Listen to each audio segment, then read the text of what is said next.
আসসালামু আলাইকুম রহমতুল্লাহ। ইন্নাল হামদালিল্লাহি ওয়াহদা ওয়াসসালাতু ওয়াসসালাম আলা মাল্লা নাবিয়্যা বা'দা। আউযু বিল্লাহি মিনাশ শাইতানির রাজিম। বিসমিল্লাহির রহমানির রহিম।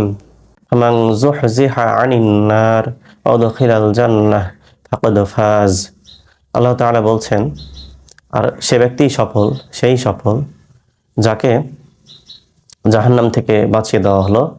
মান যুহজিহা আনিন নার ওয়া উদখিলাল জান্নাহ, এবং জান্নাতে প্রবেশ করানো হলো।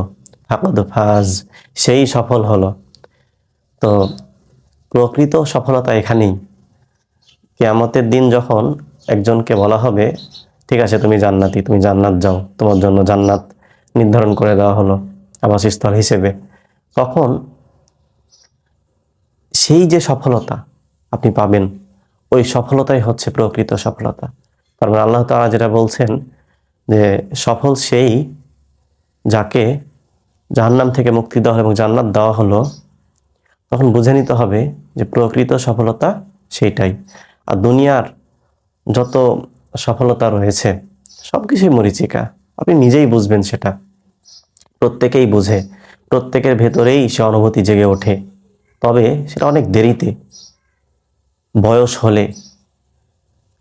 আমি যেটা মনে করি যে আসলে একজন মানুষের বয়স কততে গিয়ে শেষ হবে, মানে জীবনটা শেষ হবে, সেটা বলা যাচ্ছে না। মানে এর কোনো গ্যারান্টি নাই যে আপনি আপনার নাতিপোতার মুখ থেকে মরবেন, তাদেরকে দেখে মরবেন, মারা যাবেন, এর কোনো গ্যারান্টি নাই। অনেকেই আছে যুবক বয়সেই দুনিয়া ছেড়ে চলে যাচ্ছে, ছোট অবস্থায় চলে যাচ্ছে, কিছুই করার নাই। তো এ দুনিয়ার সফলতার পেছনে ছুটতে গিয়ে যেন কোনোভাবেও প্রকৃত সফলতা থেকে বিচ্ছিন্ন হয়ে না পড়েন, সেই পথ থেকে কখনোই যেন বিচ্ছিন্ন হয়ে না পড়েন, তার সর্বোচ্চ চেষ্টা করতে হবে। তো আখিরাতে সফলতা পেতে গেলে আপনাকে অবশ্যই আল্লাহ তাআলার ইবাদত বন্দেগী করতে হবে, এবং যদি আপনি ইবাদত বন্দেগী করতে চান তাহলে আল্লাহ তাআলা আগেই বলে দিচ্ছেন, ইকরা, তুমি পড়ো, আগে জানো তোমার রবকে, তোমার প্রভুকে তুমি জানো, তোমার প্রভুর বিষয়ে তুমি জানো। ঠিক আছে, কোরআন হাদিস সম্বন্ধে জ্ঞান থাকা লাগবে। জ্ঞান থাকলেই কেবল আপনার ভেতরে অনুভূতি জাগবে এবং আপনি কোনটার ফলাফল কি সেটা বুঝতে পারবেন বা জানতে পারবেন, এবং সে অনুযায়ী আমল করতে পারবেন। এই জন্যই আমি উদ্যোগটা নিয়েছি যে আপনাকে আমি কোরআন মাজিদ শেখাবো, আর ইনশাআল্লাহ তাও আবার শুদ্ধ করে। ঠিক আছে, তো এরই ধারাবাহিকতায় আজকেও একটা আমি ক্লাস নিচ্ছি বা নিব। আজকের ক্লাসটি হবে মাদ্দে লিন বলা হয় এটাকে, তার মানে টেনে পড়বো এমন একটা, যাকে বলছে আমার লিন। আর আপনারা জানেন গত ক্লাসে যেটা আমরা শিখেছি সেটা ছিল কি বলেন তো, লিন তাড়াতাড়ি পড়তে হবে। লিন ছিল কোনটা? জবরের বাম পাশে যজমযুক্ত ওয়াও এবং জবরের বাম পাশে যজমযুক্ত ইয়া থাকলেই কেবল আমরা বলছি তাকে লিন, তাই না? এটা হবে কি মাদ্দে লিন বা টেনে পড়া লিন। কেমন করে পড়বো এটা বা কেমন করে হবে দেখেন, গতদিন পড়েছিলাম জাস্ট এই অংশটুকু আমরা। আজকে দেখেন তারপর একটা হরফ রয়েছে, তারপরে গোল করে কিছু একটা রেখেছি। ঠিক এখানেও এরকম একটা হরফ রয়েছে লিনের পরে, তারপর একটা গোল করে কি যেন আমি রেখেছি, তাই না? এটাকেই বলবো আমরা আয়াতের শেষ অংশ। এখানে আয়াতের সংখ্যা দেওয়া থাকে কত নম্বর আয়াত, আর এটা বাংলায় যেমন আমরা ফুল দাড়ি দেখি, তারপরে ইংলিশে ফুল স্টপ দেখি, ঠিক তেমনই আর কি। থেমে যাব লাইন শেষে, আয়াত শেষে। তো থেমে যাওয়ার সময় লিন হয়ে যায় মাদ্দে লিন। বুঝছেন ব্যাপারটা? থেমে যাওয়ার সময় লিন হয়ে যায় মাদ্দে লিন, এবং সেখানে আমরা একালিক পরিমাণ টান দিব বা আমাদেরকে টান দিতে হবে। এখন আমরা পড়া শুরু করব। তো দেখেন খ ও জবর খও ছিল, আমি আপনাদেরকে দেখিয়েছিলাম অ এর জন্য ও আসবে, ইয়া এর জন্য রস ই আসবে, তাই না? তো কিছুটা ধারণা দিয়ে রাখি, তাহলে এরপরে যখন জজম দেখব, জজমের নিয়ম আর কি আলাদা করে, জজম তাসদিদ, তখন যেন সহজ হয়ে যায়। খেয়াল করেন, ফা, ফা এর রুট কোনটা, মূল কোনটা বলেন তো? ফ, বাংলায় বোঝার জন্য বলছি। শিনের জন্য তলব্বস, মিম এর জন্য ম, তাই না? এভাবে নুনের জন্য দন্ত ন, এখানে নুন রয়েছে। তায়ের জন্য ত। আমি মূলটা বোঝাতে চাচ্ছি, মূল কি? এই যে লাম, লামের জন্য কি হবে নিজেই বলেন তো? ল, ঠিক আছে না? তারপরে র রয়েছে, র এর জন্য রই থাকবে। এবার দেখেন মিম, মিমের জন্য ম আমরা দেখেছি, তায়ের জন্য ত দেখেছি। ঠিক এভাবেই প্রত্যেকটা, ঠিক আছে। বায়ের জন্য ব থাকবে, বুঝতেই পারছেন। সায়ের জন্য স, ওই যে হালকা করে স উচ্চারণটা থাকবে, ঠিক আছে।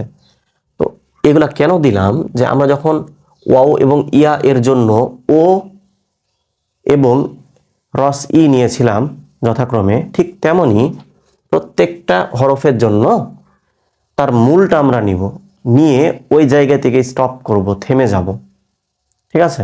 খেয়াল করেন, তাহলে খ ছিল আর ফা এখানে থেমে যাবে, তাহলে কি হবে? খৌফ। ব্যাপারটা বুঝেন, খও হচ্ছে, তাই না? খও, তারপরে ফ থাকছে, খৌফ। খও এখানে টান দিচ্ছি এই জন্য, নিয়মটা এখন খেয়াল করবেন। যদি আমরা দেখি আয়াতের শেষ অংশে লাস্ট একটা হরফ আছে এবং তার আগে আমরা থামছি, আর থেমে যাওয়ার জায়গাটা হচ্ছে লিন, তাহলে সেটা হবে মাদ্দে লিন। মানে সহজ কথায়, থামার অবস্থায় লিন মাদ্দে লিন হয়ে যায়। থেমে যাওয়ার অবস্থায় লিন, তখন তাড়াতাড়ি না পড়ে একালিফ পরিমাণ আমরা টান দিয়ে পড়বো, এইটাই হচ্ছে নিয়ম। তো এখানে কি হচ্ছে? খৌফ, রয় জবর রয়, টান দিচ্ছি এজন্য, যেখানে শিন দুইজের শিন, ও রয় শিন না পড়ে আমরা পড়বো ও রইস। তবে যদি মিলিয়ে পড়ি তাহলে তো এই নিয়ম থাকছে না। আমরা বলেছি থামার অবস্থায় লিন মাদ্দে লিন হয়ে যায়। আমরা না থামলে তো তাহলে আর ওই হিসেবটা আসছেই না, তাই না? তখন আমরা মিলিয়ে পড়বো এবং তাড়াতাড়ি পড়বো, তখন ওই নিয়ম আসছে না। তাহলে কি হচ্ছে? ও রইস, রই, এখানেই টান দিচ্ছি আমরা। রয় কিভাবে হলো, এই নিয়মটা আমি গত ক্লাসে দেখিয়েছি, ওটা ভালোভাবে দেখে নেবেন। রইস, এই যে শিনের স এখানে এসে থেমে যাচ্ছি আমরা, ও রইস। এখন আমরা তাড়াতাড়ি পড়বো, যেহেতু নিয়মটা বুঝে গেছি। নুন ও জবর নাও, মিম দুইজের মিন, মিলিয়ে পড়লে হয় নাউমিন, এবং তাড়াতাড়ি হবে সেটা, কারণ থামছি না আমরা। থেমে গেলে এই মিম এর ম শুধু থাকবে, এই অক্ষরটা থাকবে ম, তাহলে কি হবে? নাউম, নাউম। নাও এটা ছিল না, নাও ওখানে গিয়ে একটু টান দিয়ে দেন, তাহলে কি হবে? নাও, আর ম এখানে এসে থেমে যান, তাহলে হচ্ছে নাউম। খেয়াল করেন, আইন ইয়া জবর আই, নুন ইয়া জবর নাই, আই নাই নুন জেননি, আই নাইনি, তাই তো? আই নাইনি, কঠিন কিছু না। আইন ইয়া জবর আই, নুন ইয়া জবর নাই, নুন জেননি। কিন্তু এখানে তো টান হচ্ছেই না, কারণ এখানে তো থামার কোনো স্কোপ নাই, এখানে থামতেই পারছেন না আপনি। কিন্তু খেয়াল করেন, নাই যখন বলছে নুন ইয়া জবর নাই, তখন এই নুনের এখানে এসে আমরা থেমে যাচ্ছি, কারণ আয়াত আছে এখানে, তাই না? একটা হরফের পরে আয়াত আছে, তাই আমরা থেমে যাচ্ছি। থেমে গেলে এখানে নুনের ন সাউন্ডটা বা দন্ত ন এটা নিব শুধু, এবং আই নাইন, নাই এখানে টান দিব। কিন্তু আই এখানে টান দিচ্ছি না আমরা, আই নাইন, বুঝেছেন? তাহলে কি হচ্ছে? আই নাইন, এরকম। তারপর তবে মিলিয়ে পড়লে আই নাইনি, শিন জবর সা, ফা একটু ইয়া হয়ে গেছে, যা হোক বুঝে নেবেন, এটা ফা লিখেছি আমি। ফা জবর ফা, তা ইয়া জবর তাই, সাফা তাই নুন যে নি, সাফা তাই নি, তাই না? এরা আপনি নিজে চেষ্টা করুন তো, সাফা তাই নি, থেমে গেলে কি হবে? এটা তাইন, তাই না? তাই ইয়া জবর তাই ছিল, আর নুনের এখানে ন সাউন্ড থাকবে, দন্ত ন, তখন কি হবে? সাফা তাইন। টান দিয়ে পড়বেন, যখন কোরআন তিলাওয়াত করবেন সুন্দর করে টান দিয়ে আপনার কণ্ঠস্বর অনুযায়ী আপনি পড়বেন সুন্দর করে। মিম মিম অ জবর মাউ, তা দুই যে তিন, মাউ তিন, তবে থেমে গেলে তায়ের তটা শুধু থাকবে, তাহলে কি হবে? আর এখানে টান দিব, ঠিক আছে? তখন মাউ, তাড়াতাড়ি না পড়ে পড়বো আমরা মাউত। খুব সহজ, একালিফ পরিমাণ টান দিবেন শুধু, মাউত। মাউতিন পড়লে তাড়াতাড়ি, আর মিলিয়ে পড়লে আর কি, আর থেমে গেলে মাউত।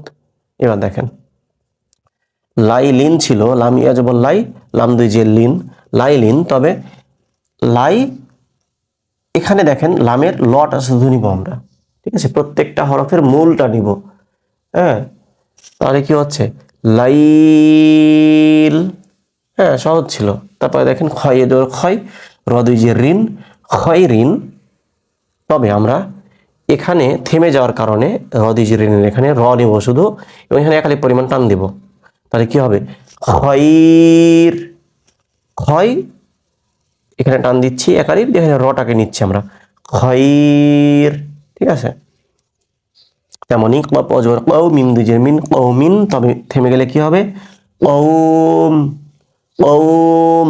খেয়াল করেন, বা ইয়া জবর বাই, তাজেত্তি, বাইতি, তাই না? এটা কি করব আমরা? এখানে টান দিব একালিক পরিমাণ, এখানে তায়ের জন্য ত নিব শুধু। তাহলে তকে রেখে দেন, রেখে দিয়ে এখন উচ্চারণ করেন বাই, আর ত ওখানে থাকছে বাইত, তাই না? বাইত, এরকম।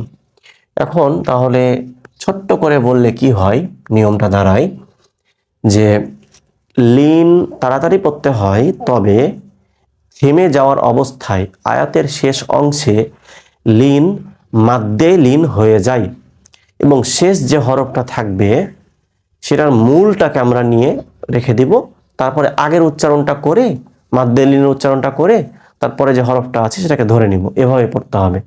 আমি একবার রিডিং পড়ে নেই, আপনারা মিলিয়ে নেবেন। খৌফ, মিলিয়ে পড়লে খৌফিন। উরইশ, মিলিয়ে পড়লে উরইশিন। নাউম, মিলিয়ে পড়লে নাউমিন। আইনাইন, মিলিয়ে পড়লে কি হবে? আইনাইনি। শাফাতাইন, মিলিয়ে পড়লে শাফাতাইনি। মাউতিন, মিলিয়ে পড়লে, এবং যদি আমরা থেমে যাই, মাউত। দেখেন লাইল, মিলিয়ে পড়লে লাইলিন। খৈর, থেমে থেমে যাচ্ছি তাই মিলিয়ে পড়লে খৈরিন। কৌম, মিলিয়ে পড়লে কৌমিন। বাইত, মিলিয়ে পড়লে বাইতি। এখন আরেকটি বিষয়, সেটি হচ্ছে এই যে দুই জের, দুই জের, দুই জের এগুলো রয়েছে, এগুলো হচ্ছে তানমিন। তানমিন পড়ার নিয়ম রয়েছে। এই যে মিলিয়ে পড়ার কারণে রয়সিন পড়লাম, তবে এখানে গুন্না হয়ে যেত, ঈদগামে বা গুন্না। এখানে খৌফিন পড়লাম, খৌফিং ইকফা হয়ে যেত। এই নিয়মগুলো আমরা পরবর্তীতে শিখবো। এগুলো নিয়ে আলোচনা না করার কারণে আমি এগুলো ধরছি না। ঠিক আছে, আপাতত যতটুকু শিখেছেন ততটুকুর মধ্যে আমি সীমাবদ্ধ থাকছি। প্রত্যেকটা নিয়ম আগে পড়বো, তারপরে তার অ্যাপ্লাইটা হবে। এমন না যে আপনি যেটা পড়েননি সেটা আমি বোঝানোর চেষ্টা করব, বা দুঃখিত, সেটা আমি নিয়ে আলোচনা করব, হ্যাঁ, বা সেটা নিয়ে আমি উচ্চারণ করব, সেরকমটা হবে না। যেটা আমি শেখাবো সেটাই অ্যাপ্লাই করব, সেই নিয়মটাই। ঠিক আছে, এই ক্লাসটা একটু গুরুত্বপূর্ণ ছিল, একটু না অনেক গুরুত্বপূর্ণ, এটা দেখবেন। কারণ থেমে যাওয়া অবস্থাতে পড়তে গিয়ে অনেকের সমস্যা হয় আর কি। এই জন্য আমি এটা করেছি আজকে, এই ক্লাসটি নিচ্ছি। তো এই ক্লাসটি ভালোভাবে দেখবেন, আর আগের ক্লাসগুলো বারবার রিভিশন দিবেন, বারবার দেখবেন। ঠিক আছে, কোনোভাবেও যেন কোনো নিয়ম, কোনো নিয়মে যেন আপনার দুর্বলতা না থাকে, সেটা সারিয়ে নিতে হবে ইনশাআল্লাহ। তো সুস্থ থাকবেন, আল্লাহ তাআলার কাছে দোয়া করি রমজান মাসে সালাত আপনি চেষ্টা করবেন সর্বোচ্চ মসজিদে গিয়ে আদায় করা। আল্লাহ তাআলা যেন আপনাকে তৌফিক দান করেন জামাতের সাথে আদায় করার। রমজানের সিয়ামগুলো ঠিক মতো পালন করেন, আল্লাহ তাআলা যেন আপনাকে তৌফিক দান করেন। সুস্থ থাকবেন, আল্লাহ তাআলার কাছে দোয়া করি। আসসালামু আলাইকুম ওয়া রাহমাতুল্লাহ। সুবহানাকাল্লাহুম্মা ওয়া বিহামদিক, আশহাদু আল্লা ইলাহা ইল্লা আনতা, ওয়া আস্তাগফিরুকা ওয়া আতুবু ইলাইক।